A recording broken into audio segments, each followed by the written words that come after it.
Hi guys, hope you guys are well. Just doing a quick little live stream today on cameras, and I'll be honest with you, whether they're still viable today.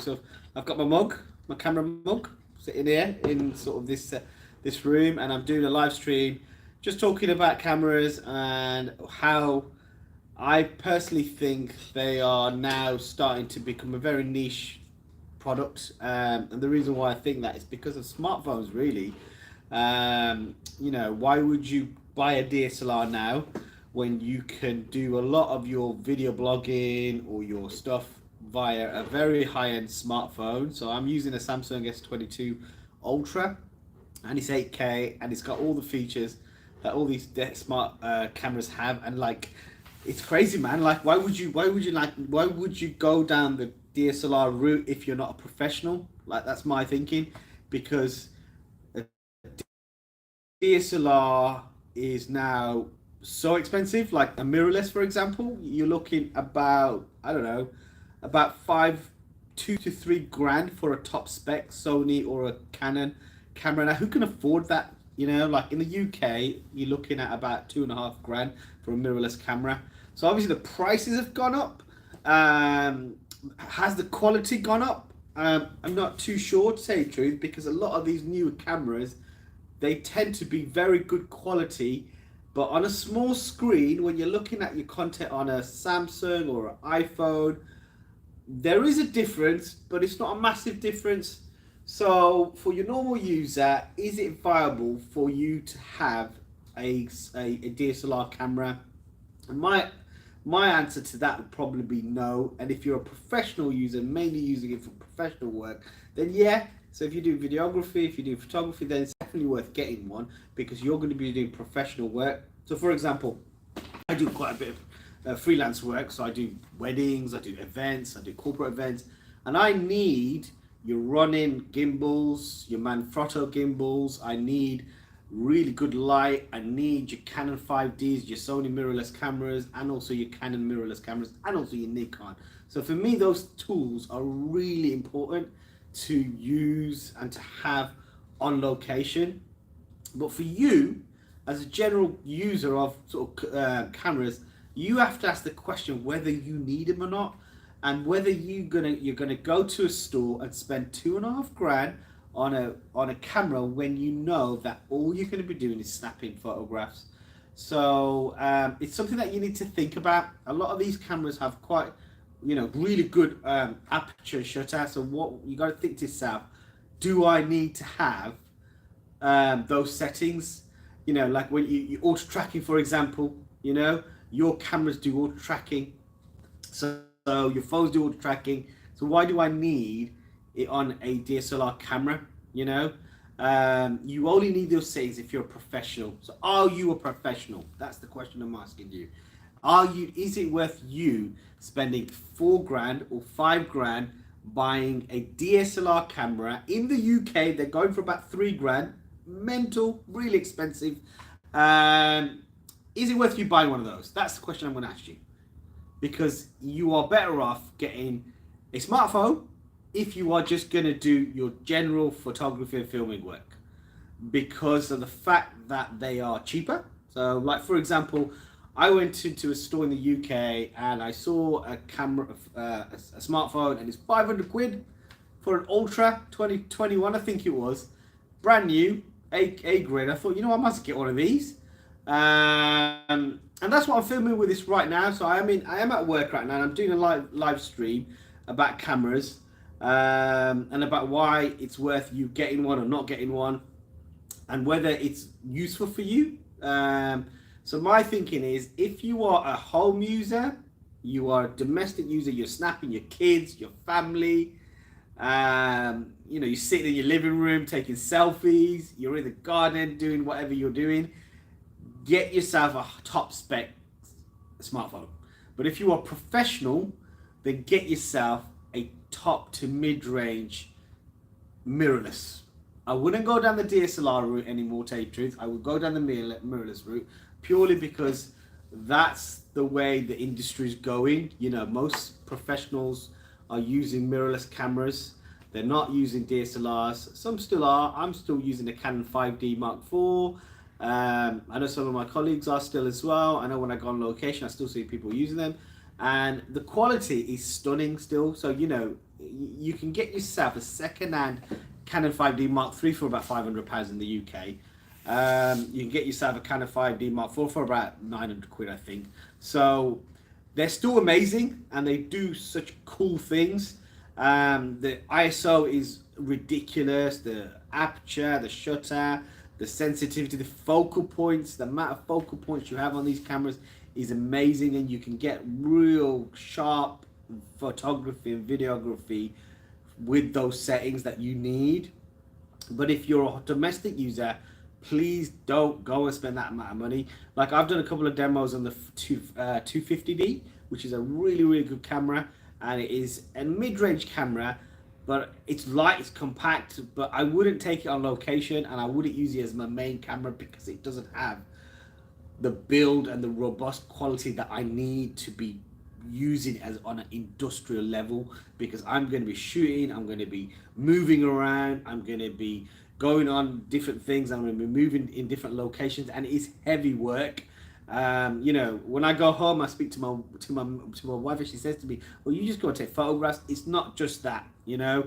When you're on location, you have to move, you have to make sure you're considering light, composition, you know, your settings depending on what you're shooting, depth of field, you know, sort of metering, you know, slow-mo shots, all these kind of things, light, color, you know, when you're in location and there's color, different tints of color, you have to consider those things, the angles you shoot your stuff in.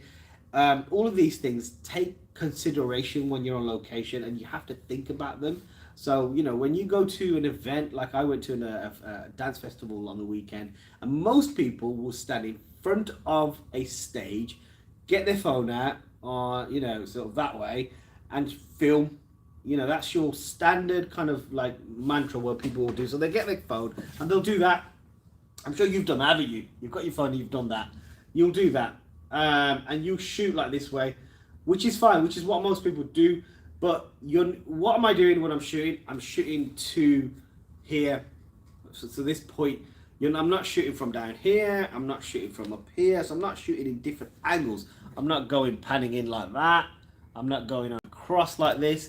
I am literally just doing that. So my shots, my videography, or my photography on my phone is one-dimensional. There is no depth. There is no character. There is no synergy between each sort of take. So these things that you have to sort of consider, and when professionals do consider them when they're on location. If you've ever been to an event, you'll see a guy with a camera, and it's not just shooting like this. He will be moving around that location, filming different, or he or she will be moving around that location, getting different shots to make sure that they get a certain type of film. That's a professional, okay?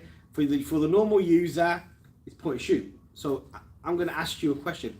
Why would you go to a store and spend so much money on a high-end DSLR? It doesn't make sense. It's gonna be end up me buying it off you 2 years down the line when you're putting it on Facebook Market and you're selling it on to me because you can't do anything with it anymore. You know, you're thinking, hang on a minute, I've never used this professionally. So what am I going to do then? I'm going to sell it. So, and then I'm going to buy it off you, and I'm going to use it for some of my jobs. So it's really, really important that you really consider about the type of, you know, sort of tools that you use. I've got a gimbal, so I've got one of these. These are quite useful. Okay, so if you're a domestic user and you want to get some nice shots, I think it's worth getting one of these. I've got this one. I'm not really keen on this one, Tatruth. I bought this off a friend of mine, Tatruth, and I've used a Seychelles one, and it's okay, and it does stabilize, but I'm not keen on this one. It's too big, so I want a smaller one, and I have seen people with these now. So if you want like really nice crisp shots, image stabilization is obviously really, really important, and you can sort of really work on that on your shots through a gimbal. And also in your settings in your phone or your DSLR camera. So you want to really play around with those things to get nice stable shots when you're filming. But these things do help, okay? A gimbal.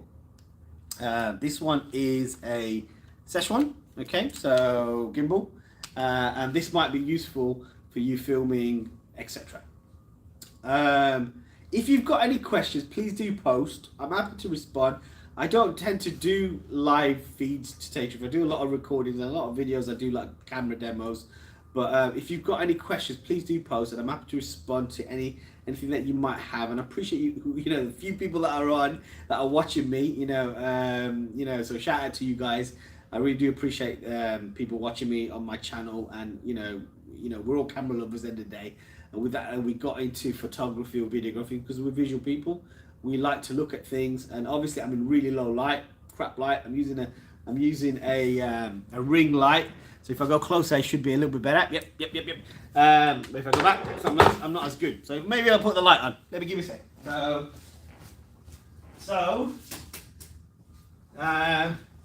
There we go. That's better now. So I've got better light now. So yeah, like video, photography, we all get into it because we've got an interest in the subject, haven't we? And then we enjoy it. But you want to think about what you're going to use it for, and whether it's going to be beneficial to you in the long term. You don't want to get like a professional camera and you never use it, and there's so many settings on these cameras nowadays. Like, you don't want to get confused with them all, You want to get something that's going to be useful, beneficial to you, affordable, and you're going to use it for what you need it for. So a lot of people like wildlife photography. I get a lot of sort of people commenting on like, what's the best say for wildlife photography? Well, that you need good glass. You need good lenses, really. So you can use a decent body like a 850 or 90D camera, DSLR I'm talking about here. But you need to really invest in some good glass of this type of thing. Okay, so this is a mug. It's not really a glass, it's a mug.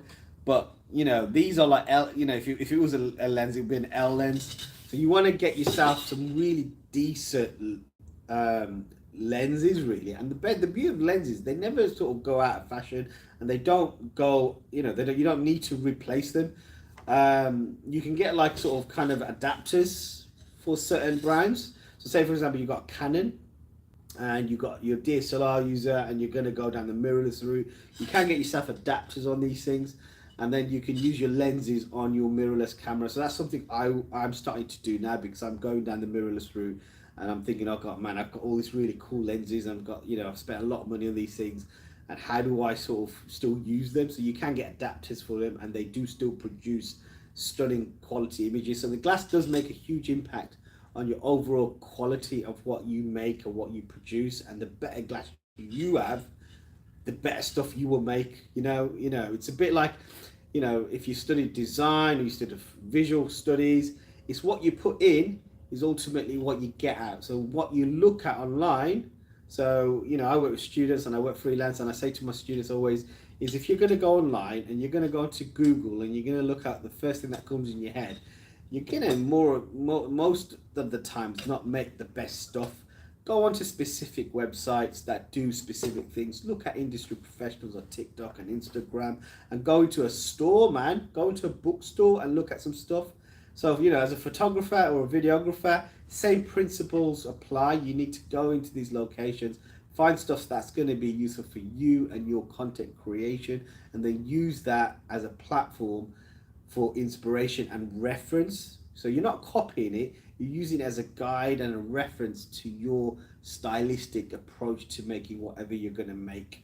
There is a science between making imagery, and there is lots and lots of different considerations that you need to think about in terms of form, shape, color, texture, narration, composition, thematics, meaning. All these different things are so important to how you make what you make, and videography and photography is just as important. So most people, like I said to you, you go to a concert, will be doing that. They'll get their phone out and they'll do that, and that's a human behavior now, I think, where most people will do what they do in that aspect. You will never ever see anybody moving around a location, capturing shots in different angles, like for example, a Dutch shot, a pan shot, an establishing shot, all these different things that you need to consider as a videographer or filmmaker. You will not see a normal person doing that. They will stand in front of a location and shoot, and it'll be a one-dimensional shot.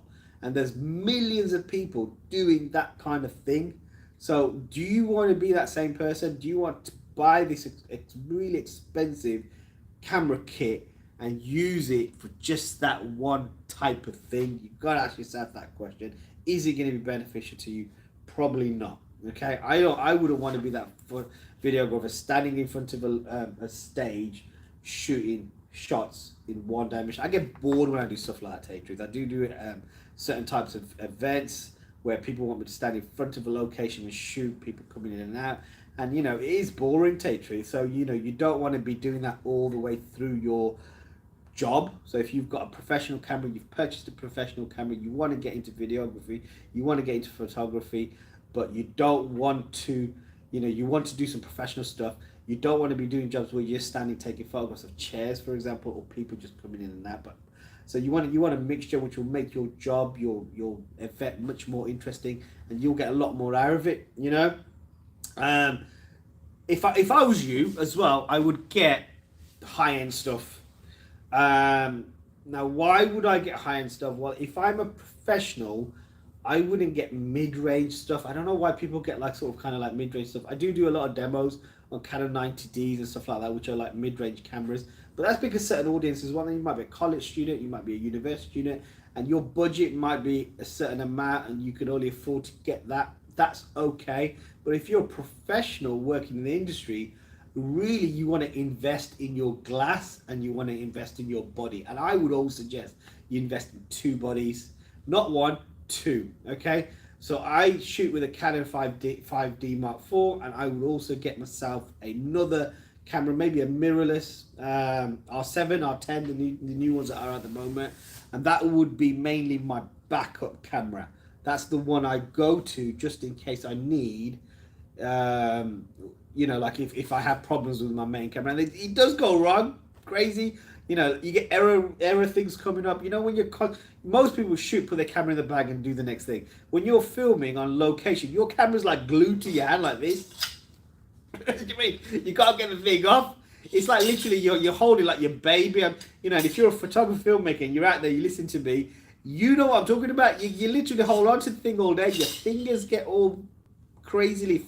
They hurt especially if you're moving around location. You're holding it all day long. And you know you're holding it all day, so you do get used to it. So you got to make sure that you're comfortable with the body, with the camera that you're shooting with, and that it feels comfortable when you're holding it. Like I really love my 7D, my Canon 7D, and I've made a lot of videos on that camera, and you know it's been an awesome camera, and I've used it for years and years and years, and I had two. And I bought another one, and I thought, you know what, and it was a work machine, and they're really cool cameras, and you get them second hand. They don't make them anymore. I think the R10 or the R7 is the new camera that's going to replace that, which is the new mirrorless, which is out online, and people are sort of reviewing it, etc. But the 7D was just a work machine, man. You can get one of those cameras, you can take it on location, and it would just do the job, you know, and it worked really well. And you can get those cameras second hand now, but what I loved about it was the feel and the build quality. So when I was holding it, it felt comfortable, you know, and it felt really comfortable because, you know, if I was on location for like 4 or 5 hours doing whatever I'm doing, I would hold it, and when I go home, when I take it out of my hand and I put it down, it felt, you know, I didn't feel like my hands were like sort of static. Sometimes, you know, when you're holding a camera all day, you get numb hands. Your hands start to go a bit weird. And that happens because they're heavy items. If you notice, a lot of the newer cameras that are coming out, they're quite light. I went into a store a couple of weeks ago, and I picked up a camera. I thought, oh my days, there's like literally nothing to this. And you know, the reason probably why the manufacturers are doing that is because they're heavy, you know, and the older ones were heavy, but they felt heavy and they felt like a piece of like workman's tool, and that, you know, and that's what was really good about them. So I'm going to get my camera, so just wait there. I'm going to get a camera and we'll just look at one as well.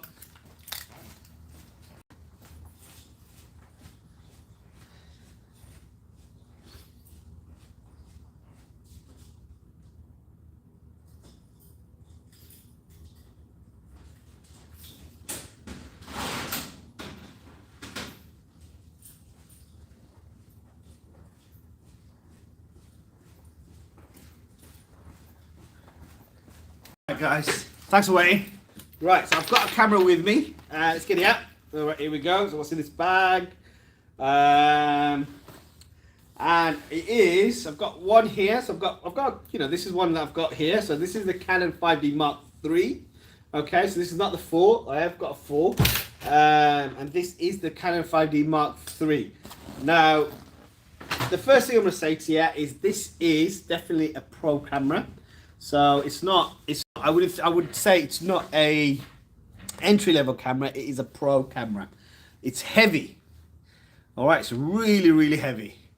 Weighs a ton. You know, it's really heavy. So I'm not sure what exactly how much this weighs, but it is heavy. But it's got a nice grip. Okay, it's got a nice grip, and when you hold it, it feels heavy. So like your wrists hurt when you hold this all day. I tend to put my strap around like this, and I shoot like this because I know I might drop this fella, and I have in the past, hey truth, when I've been a little bit careless, hey truth. So I've learnt from mistakes is make sure you always have a strap around your hand like this, and you shoot like this. I tend to hold it like this, so I will hold it like this, and I would move around the day. And if I'm moving around, I might sometimes hold it like that, and I will move around through wherever I am.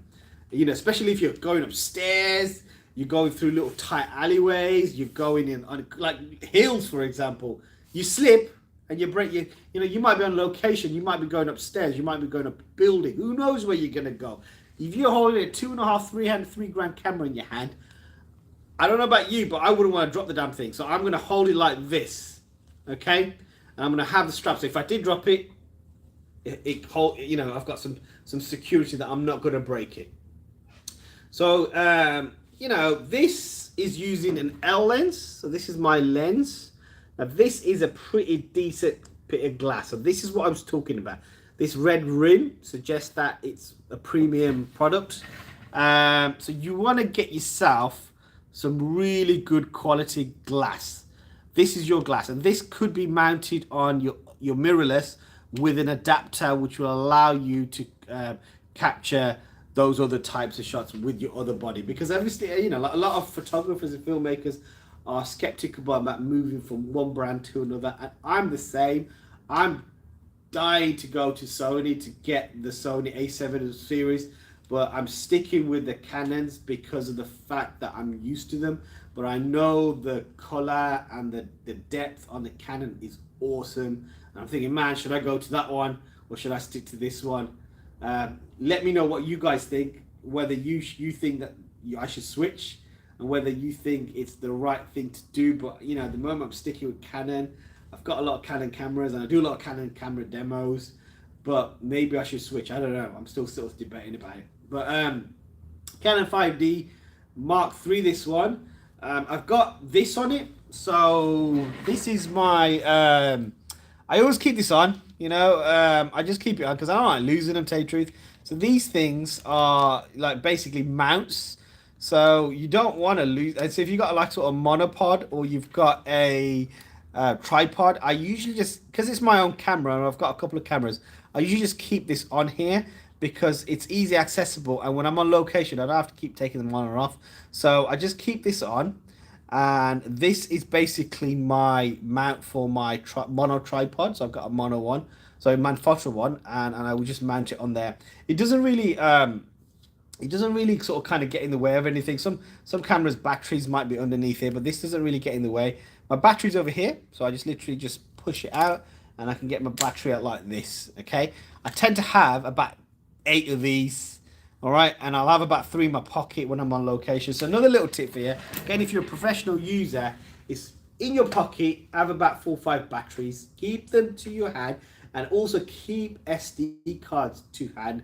A lot of new cameras are now wireless, so you can take photographs and you can send them direct to your smartphone via your camera, which is really useful, I think. But and I think some of the new ones still have the SD cards slots in. So your SD card goes obviously in here. You put your SD card. So this one uses a compact flash, which is a bit old school, to tell you the truth. But I still use them on this model. It does the job. You want to get yourself really good quality class 10 SD cards. But again, SD cards are SD cards. Professional users will know this is when you especially if you're filming in 4K or 1080 or 8K, your SD cards get filled up extremely quick, and you need to make sure you have those things to hand, because you might be on location and something might be happening in real time, an event you might be filming, and it could be that pinnacle moment that you're about to film what you're meant to film, and your SD card is full and you didn't recognize that. And it's really important that you have a couple in your pocket to hand, to get out, to straight away film, and you straight away film, so you've got that content ready to go. Okay, it's crazy how people forget. I did a job a couple of months ago, and there was I was filming, and then it came to a moment, my SD card was, and there was a moment I didn't quite capture, but in post when I was editing, I managed to resolve that through my editing, and the whole thing flowed and better. Well, it flowed well, and it didn't come across that I missed a certain sequence within the shot. So it's really important that you capture those and you don't miss certain shots, because if you miss those, then obviously it's an issue to your client or to the job or to the event that you're filming or photographing, because you've missed a certain shot because you weren't prepared to have an SD card in your pocket. So you have it in your pocket or have it in your little pouch. I have about 3 in my pocket. I have 3 batteries in my pocket, and when I'm ready to change, I change quickly and I check my battery about an hour and a half into a job just to make sure that it's still got at least 20%. What I would like to have on these cameras is the level, the storage level on the SD card, which shows maybe on the screen. I think the brands could probably recognize that. Just like if you've got your card, you should maybe have your card and a percentage of how much you've got left on that card. I think that would be useful for a lot of professional users. I don't know if any brands do that. Let me know, and please do post, because I'm quite interested to see that. It is a feature that will be really, really useful, because you could be on location and your car's finished and you don't know. So, like a lot of new cars, for example, have the little dashboard icons, tells you your oil's going or your engine fluid's going and all that kind of stuff. And a little light comes up. I think that will be quite useful on this, because when you're on location, you want to know whether you've got any space left on your SD card. And that's quite useful. So yeah, I'm going to summarize this. I've done a little half-an-hour session on this. Canon 5D, professional camera for professional users, home users. Really think about what you're going to get. If you're going to get a camera, get yourself a mid-range to an entry level, because if you're shooting stuff, you're going to just do it on a normal camera. But if you're going to go down, if you want to get a professional camera, then just think about whether it's going to pay off in the long term. But my advice to you is get yourself a really high spec, smartphone, because they do a lot of the things that these cameras do. But the difference, I would say, is this: is the glass, the sensors, the focal point, and the tone and the texture of the videography. Both things do the same thing, okay? But really, ultimately, when you hire a professional to film your event, they will not be doing this. Okay, they will not stand there with a camera doing a point and shoot. That is not their job. They've gone to filming school, they've gone to design school, and they've learned different components of videography, photography, visual studies in terms of composition, light, color, texture, tone, feel, narration, thematics, and all these different things that are really important for you to get a shot. So a professional will use one of those, and they will not point and shoot like this. But if you're a home user and you want a smartphone, you're probably used to doing that. I don't know, not one person that shoots like that. Okay, most people shoot like that. You will be shooting like this. You may be shooting like this. You might be shooting like that. You might be shooting like this. Okay, you might be shooting from an angle, and that's what a professional user does. And they'll consider the light, the environment, the settings, the focal points, and all those different things that are really, really important to get a film that has a narration, a narrative, a real nice continuity of film within whatever they're shooting. And that's why you would buy one of these, because you want to do those things. You've probably gone on YouTube, you've seen some people do some really cool transitional effects. You probably see some cool people do some amazing things with slow-mo. I know I do. I watch videos of slow-mo. I'm thinking, oh my days, I need to get myself another camera that shoots at 240 frames so I can do those crazy oily things that people do because they look so cool, man. You know? And you probably think the same. You're probably watching them thinking, I'm so inspired by this that I want to make these things. That's when you buy these bits of kit and you use them consistently to get those kind of shots. That's why you get this. If you are that person that's going to shoot just shots like this at a concert, etc., then why would you get one of these? Someone came up to me and said, you know, Mom, I'm thinking about getting a camera. What should I get? I said, get yourself a smart. What are you going to use it for? And they said, well, I'm just going to use it around the house. I'm going to, you know, my friends. I go, well, your smartphone does that. You know, are you going to compose short films? Are you going to narrate? Are you going to script, storyboard, make these films into these short films? Are you? The question I asked. What's the response? What do you think? I got a response. No, because they're not going to make those. So I said, why spend $2,500 on one of these when you're going to do those types of things? So yeah, lots and lots of things that need to be considered. Another person actually asked me, Mo, should I get a DSLR because I'm doing live video streaming? Well, these Canon 5Ds don't do video stream. The new cameras do video stream. So if you are doing video stream like I'm doing right now, then you want to get yourself a new camera that allows you to video stream.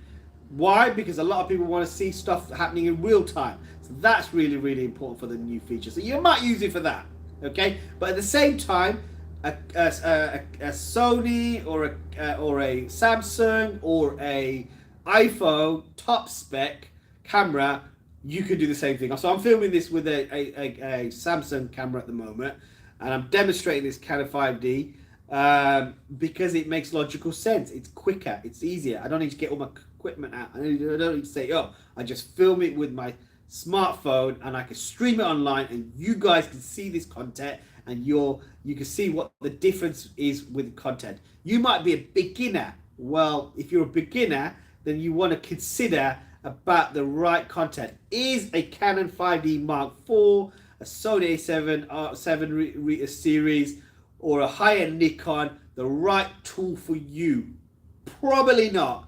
If you're a YouTuber or a TikTok user and you're shooting video content this way, keep going back to this way because this is the new, you know, years ago you would film stuff mostly going like this, okay, this frame rate. Now everyone's shooting everything this frame rate. So if you're shooting this frame rate and you're going to mainly direct it to TikTok and Instagram and YouTube, you know, shorts, I'm talking about more than anything else, is you don't need all this high-end stuff.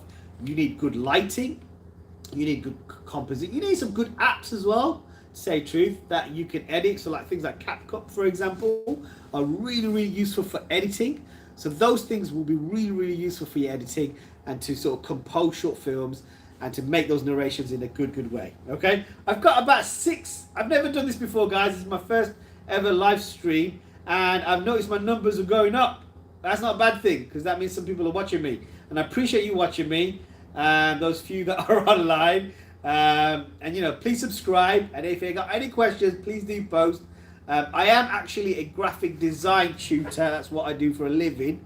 But I'm a videographer and a photographer freelance, and that's what my passion is. I love making films. I even do little short films with my students.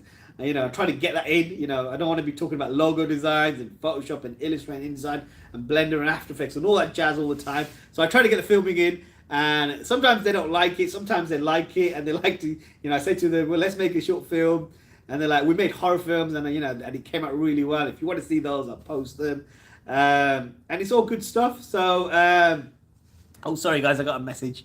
So, you know, I'm a visual person. I am a designer. And that's what I do, but I love talking about cameras, and I hope that you guys listen to this short film, and I might see you for the next one, maybe, possibly. All right, thanks guys. Thanks a lot. Bye-bye.